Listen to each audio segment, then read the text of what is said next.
Hi everyone, this is JB here, and wanted to talk to you about my Hornady Lock and Load today.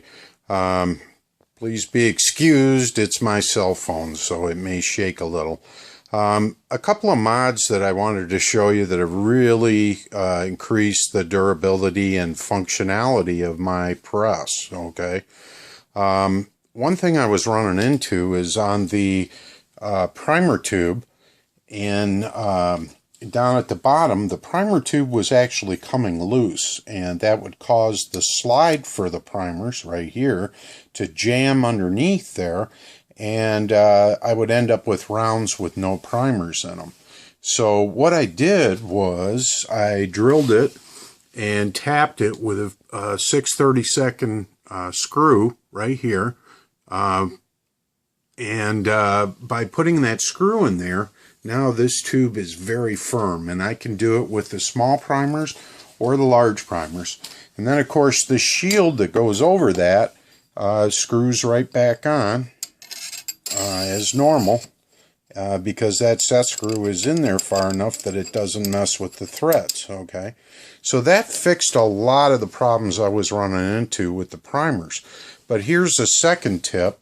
If you notice on this little primer feed right here, the part that slides, and this phone's not doing a great job of it, I actually beveled that slightly. There we go. We're getting a better picture now.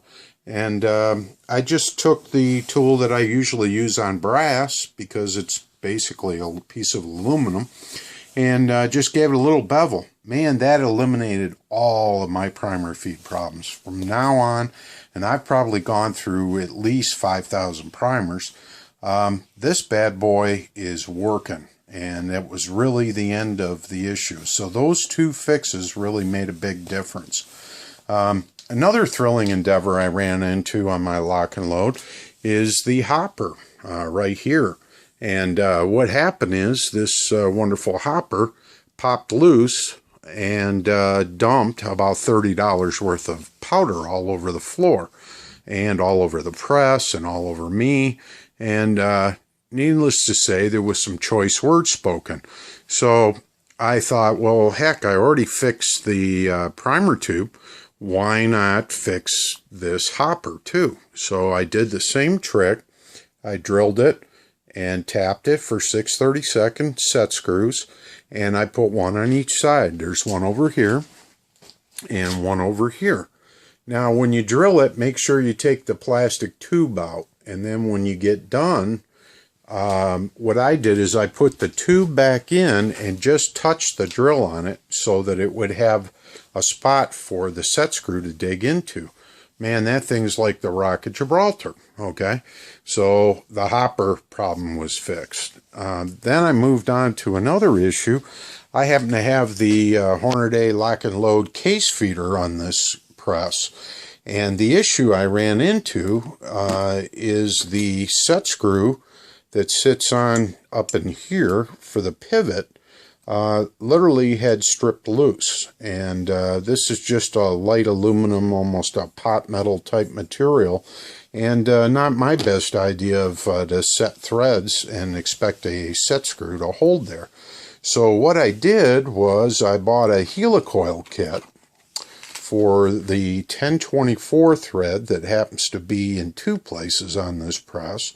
And what you do is you drill it with a 1364 drill, the original threads, and then you tap it with the supplied tap, and then use the driver to drive in the new thread cert so that you have steel threads now that hold a lot better. Now some people use Loctite on it, I do too, and I doubt very seriously those threads are ever going to come out again, okay? And yet the set screw works just as it should to hold that pivot point up there without any issues, okay? It's just righty-tighty good threads in there now, okay?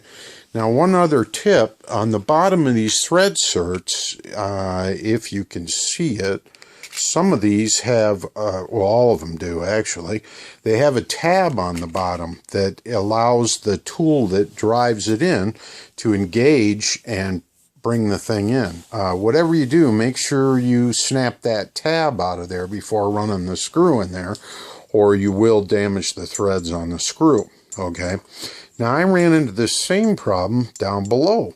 Right here on the other part of the feed for the case feeder, the threads right here got messed up too. Same trick, drilled it, tapped it, put the thread insert in it, and end of problem. So to me, anytime you're using aluminum or a light duty metal, there really should be metal threads in there so you don't ever have the problem again. Now, going along with that case feeder, I ran into another thrilling endeavor. Up here, there's a little plastic plate. It's pretty thick, and it was bonded to the inside on both sides of this square housing that fits on the tubing right up here. Okay, well, what happened is that plate came loose, and the hopper was just flopping, and it was literally throwing either brass out of there, or the plate that drives the brass was coming loose and popping out of there and dropping around. So what I did was, not only did I sand it on both sides and glue it, but I also drilled it and put 5/16 bolts in there with lock nuts and washers on both sides. I want to tell you, this thing is like the Rock of Gibraltar now. So basically, with 3 or 4 or 5 fixes that I've done so far, I have found the lock and load to be an extremely good press, and with just minor fixes, it's now a superior press and works very well. I can load about on 223, I load about 100 an hour. I know a lot of people are going to say that's too slow. Well, I only do one at a time because I'm doing precision shooting, and I want to make sure my overall length is perfect. On the 45s that I also shoot, those I run in a progressive mode, and are able to load probably, honestly, I've done it with tubes pre-filled with primers. I've run about 600 an hour. So you can really hop with this case feeder. One last little option I added, which may intrigue you, is this little bracket right here. And this bracket just bolts with a couple of set screws and holds onto the frame of the press. Okay. Now that bracket allowed me to take the old hopper that came with the press, and I bought the new larger hopper right here, and this hopper goes over here to catch the stuff that's already done, you know, the done bullets.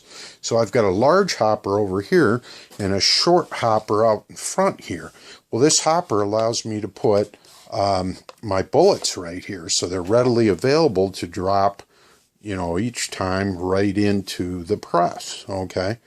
Now, one last thing that I did that may intrigue you or not, I don't, you know, whatever, is I made my own light strip.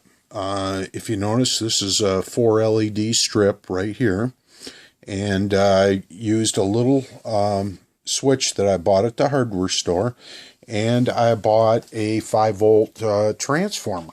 Okay, now those items I acquired on eBay. I actually got 2 of the 4 light strips and the transformer and the switch, all for under $11. Okay, now these guys are selling these light kits for $22 to $39 out there, and you can make it yourself very simply. Okay, now mine doesn't disconnect. I hardwired it inside the switch so it wouldn't be a problem. You know, you couldn't get a shock from it. But all I do is just turn on the light, turn off the light, and it's that simple, and it doesn't get in the way of the handle. One other option I added to this press, which you may like, it's made by Inline Fabrication, and it's this roller handle, and it really makes life so much easier than the original handle that came with it. Okay, so just some food for thought.